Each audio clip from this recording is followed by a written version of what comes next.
looking to connect a region of over 600 million bridges between our lands.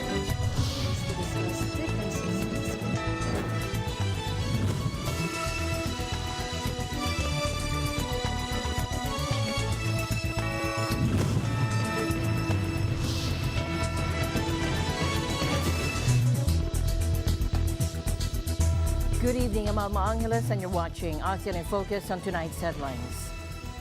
President Marcos Jr. expresses heartfelt condolences to the families of Filipino seafarers who died in a recent attack by Houthi rebels. He assures the nation that efforts to bring their remains home are ongoing. In a significant operation, the United States and its allies intercepted 30 drones launched by Yemen's Houthi rebels in the Red Sea and Gulf of Aden, successfully thwarting one of their biggest attacks to date. The death toll climbs to 21 in Indonesia's Sumatra Island after flash floods and landslides. Search efforts continue for 6 people still missing. And Maria is C. Oppenheimer. And the Christopher Nolan film Oppenheimer etched its name in Hollywood history by winning the prestigious Academy Award for Best Picture.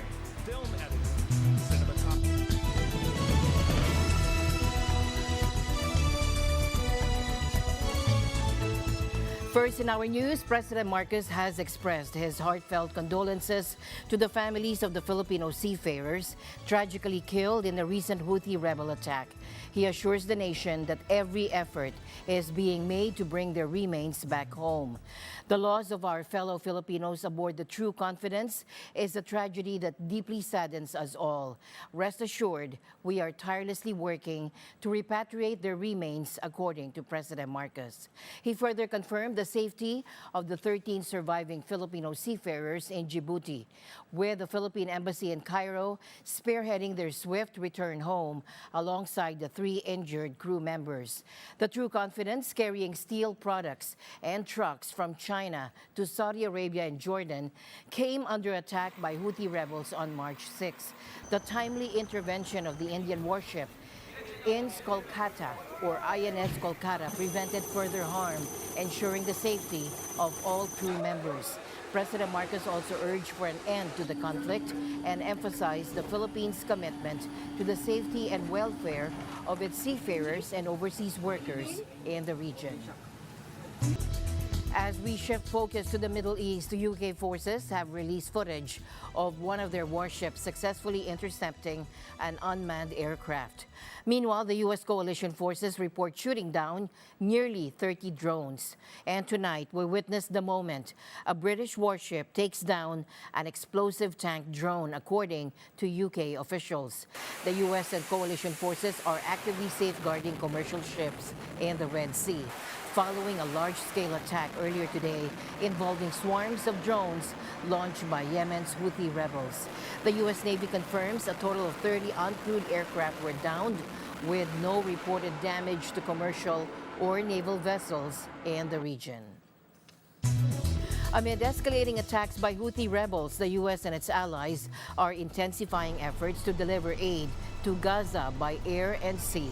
And today, the U.S. conducted additional food drops into northern Gaza, where the UN warns of potential famine threatening hundreds of thousands, including many children. العلب يتطعج والتمر ينكب كل إشي يعني على الفاضي والناس تلم على اللرة الأكل تلم على اللرة عشان لقمة العيش صعبة بغزة. Of course, we've spoken on airdrops, air. Some have called it sort of a drop in the ocean. I mean, I think airdrops are a symbol of support and a symbol of support for the civilians in Gaza. It's a testimony to our shared humanity, but it's a drop in the ocean. It's far from enough. It's important, it's additional, but it remains ultimately very modest. But it's a sign of support at times of profound crisis. And tonight, there's a positive response to the U.S. plans to construct a temporary Coast Guard with assurances that aid shipments will be inspected upon arrival. Israel's Defense Minister Yoav Gallant emphasized that aid delivered via a planned maritime route would be directed to those who need it in Gaza, where the threat of famine looms after months of conflict. Gallant, who visited the shores of Gaza to inspect preparations for a sea dock, shared his observations on social media platform X. התהליך הזה מיועד על מנת להביא סיוע ישירות לתושבים ובכך להמשיך במיטוט שלטון החמאס בעזה. אנחנו נביא דרך נתיב ימי שמתואם עם ארצות הברית בצד הביטחוני וגם ההומניטרי, בסיוע של האמירתים בצד האזרחי, ואנחנו תחת בידוק מתאים בקפריסין נגיע עם סחורות שיבואו על ידי ארגונים בינלאומיים בסיוע אמריקאי. While humanitarian workers and UN officials advocate for increased overland access for aid trucks into Gaza, a charity ship meanwhile prepared to sail from the Mediterranean island nation of Cyprus, the first delivery along a maritime corridor that would be bolstered by a temporary pier off Gaza, announced by U.S. President Joe Biden. Shifting our focus to Russia, where concerns of a potential attack in Moscow have prompted authorities to more than double the police presence in the city today. And this comes after a warning issued by the U.S. Embassy on Friday. The embassy urged Americans to avoid concerts and crowds, continuing its advice for them to leave Russia immediately.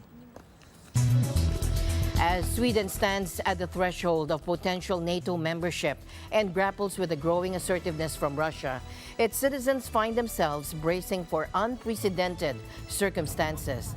Responding to the call for readiness is the nation's Army Chief, Michael Biden, who urges Swedes to mentally brace themselves for the possibility of conflict. Joining us for further insights on this matter is Thomas I. Likeness. Now, this story is about a courageous student activist named Lin Lin, who defied Myanmar's military junta after the 2021 coup. She participated in protests but was eventually arrested and sentenced to 15 years in prison.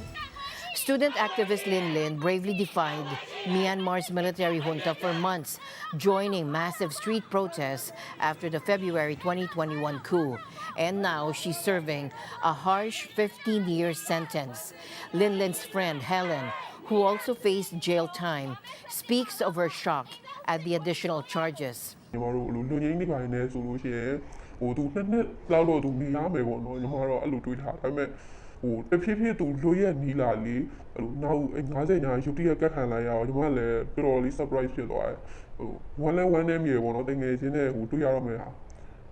Helen fears for Lin Lin's well-being and worries about the mental toll of a long imprisonment.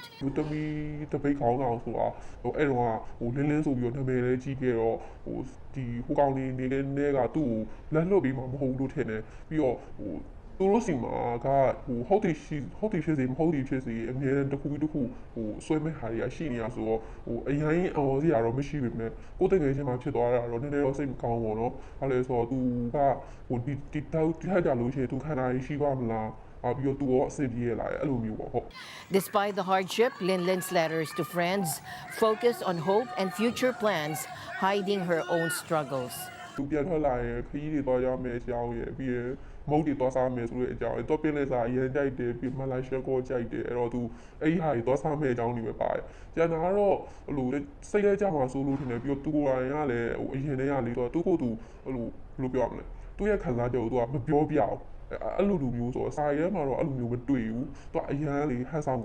Helen remains hopeful for Lin Lin's release and a future reunion.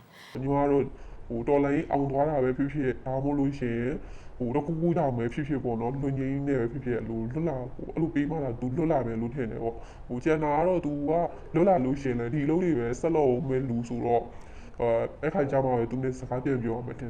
junta has cracked down on dissent, jailing over 26,000 political prisoners.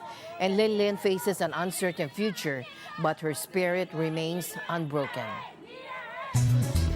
In other news tonight, the Philippine Navy announced the successful interception of a motor launch carrying 64 million pesos worth of undocumented tobacco products in Tawi-Tawi province. The patrol gunboat BRP Jose Lur Sr. conducted the operation as part of its maritime security patrol, law enforcement operation, and sovereign patrol duties. The interception took place near Manuk Bangkao Island in Seminole Town. Upon boarding the motor launch, named M.L. Yasmin, Navy personnel discovered the cache of undocumented tobacco goods. The estimated market value of the seized product stands at 64 million pesos. The seized goods were transferred to the Bureau of Customs for investigation. The death toll from flash flooding and landslides on the Indonesian island of Sumatra has now climbed to 21, with 6 individuals still missing, according to officials. Torrential rains on Thursday triggered the disaster in Pesisir Selatan Regency, West Sumatra province, forcing over 75,000 people to evacuate. Donny Guzrizal, a senior official from the Pesisir Selatan Disaster Mitigation Agency, noted that while waters had started receding after the flooding, access to landslide-affected areas remained challenging due to hilly terrain. In Padang Pariaman Regency, also in West Sumatra, heavy downpours earlier in the week caused rivers to overflow, leading to floods and a landslide that claimed at least 3 lives, as per a statement from the local disaster agency. Indonesia faces recurrent landslides during the rainy season, exacerbated by deforestation in some regions. Prolonged torrential rain has triggered flooding across the archipelago nation. Marperi Susanto, a resident affected by the floods, described the situation as the worst in 5 years.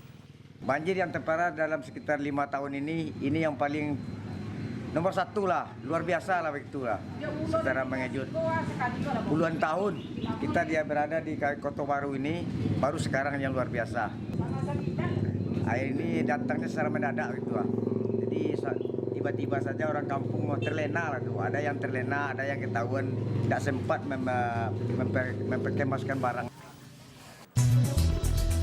In other news beyond the region and making headlines around the world, amidst the turmoil in Haiti, an evacuation operation is now underway.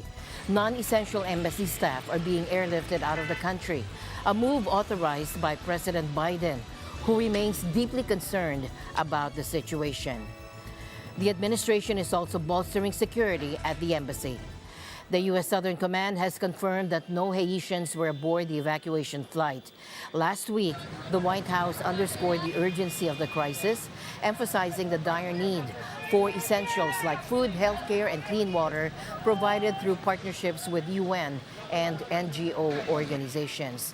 With Haiti already under a state of emergency extended into the next month, the United Nations reports that a staggering 5.5 million people, nearly half of the country's population, are in need of humanitarian aid. Years of political violence erupted last weekend as gangs attacked the capital, Port-au-Prince, and released thousands of criminals from prisons. Last weekend's mass prison breakout has been described by Haitian officials as a lethal threat to national security. More than 4,500 inmates are now known to have escaped, among them prominent gang members, as well as those arrested in connection with the assassination of late President Jovenel Moïse. The break followed coordinated gang action against national institutions with the stated aim of bringing down the government. This situation is beyond untenable for the people of Haiti.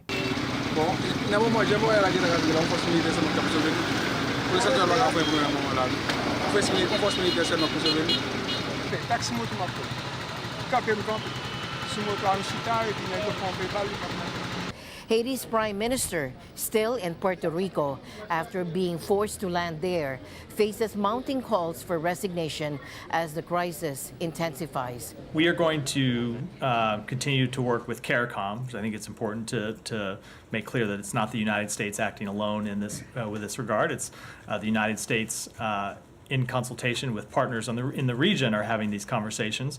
And what we are saying to the Prime Minister is that he needs to expedite the transition to empowered and inclusive governance, including the appointment of a transition council. So that's what we'll continue to discuss with him. With Haiti's main airport shut, many Haitians find themselves stranded amidst the chaos. The situation in Haiti is delicate, and making the right decisions moving forward is now crucial. Gang activity in Haiti has a long history, but experts point to recent government alliances with gangs as exacerbating the crisis. Haiti risks becoming a narco state with influential gang leaders like Jimmy Barbecue Cherizer wielding significant power in this latest violence. In other news tonight, released data released today show that Japan narrowly avoided entering a technical recession in the second half of 2023, with fourth quarter output growing by 0.1%. This reversed an earlier statement of a 0.1% contraction following negative growth in the third quarter. Strong corporate investment contributed to the uptick, although overall consumption remained weak. However, the 0.1% growth fell short of economists' expectations for a 0.3% increase. Kensington Palace shared a photo of Princess Catherine for the first time since her abdominal surgery, coinciding with Mother's Day in Britain. The image featuring the princess with her children drew attention due to an apparent discrepancy in Princess Charlotte's hand positioning, raising doubts about its authenticity. As a result, major news agencies like AFP, the Associated Press, and Reuters withdrew the image, citing concerns over manipulation. Now, despite requests for comment, Kensington Palace has remained silent. And this marks Princess Catherine's return to the public eye after a prolonged absence following her surgery in January. Now turning our attention to college basketball, where Iowa's Caitlin Clark continues to rewrite the record books. The senior guard recently surpassed NBA legends Steph Curry and Darius McGee for the most three-pointers ever in a season by a Division I player. And not stopping there, Clark also set the record for the most points scored in a single season by any player, male or female.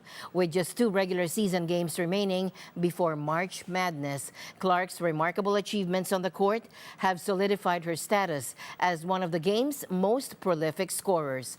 After the conclusion of the college season, she will transition to the professional ranks, poised to make a significant impact at the next level. And Christopher Nolan's highly anticipated film Oppenheimer dominated the Academy Awards, winning the coveted award for Best Picture.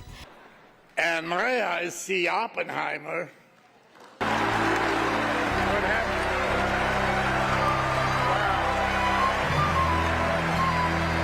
Oppenheimer has 13. Any of us who make movies know that you kind of dream of this moment. You know you do, right? The reason this movie was the movie that it was Chris Nolan. He is singular, he is brilliant, and I'm so grateful to you. Christopher Nolan's Oppenheimer, winner of the Academy Award for Best Picture, is a cinematic triumph that delves into the life of J. Robert Oppenheimer, the brilliant physicist responsible for the atomic bomb. With a $100 million budget and a stellar cast featuring Cillian Murphy and Robert Downey Jr., the film transports audiences to 1940s Los Alamos. Nolan's visionary direction, coupled with Murphy's standout performance, offers a compelling exploration of Oppenheimer's moral struggles and the consequences of his creation. This epic production marks a departure from indie trends, reaffirming Nolan's reputation for delivering blockbuster experiences.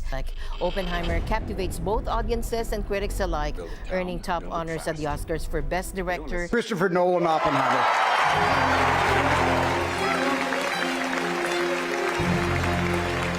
Dragged me up here. I have so many people to thank. The most incredible cast: Matt Damon, Robert, Emily, Florence, so many others, all at the top of their game, led by the incredible Cillian Murphy. And to the Academy, just to say, movies are just a little bit over 100 years old. I mean, imagine being there 100 years into painting or theatre. We don't know where this incredible journey is going from here, but to know that you think that I'm a meaningful part of it means the world to me. Thank you very much. Best Actor. And the Oscar goes to Cillian Murphy. You know, we made a film about the man who created the atomic bomb, and for better or for worse, we're all living in Oppenheimer's world, so I would really like to dedicate this to the peacemakers everywhere. And Best Supporting Actor.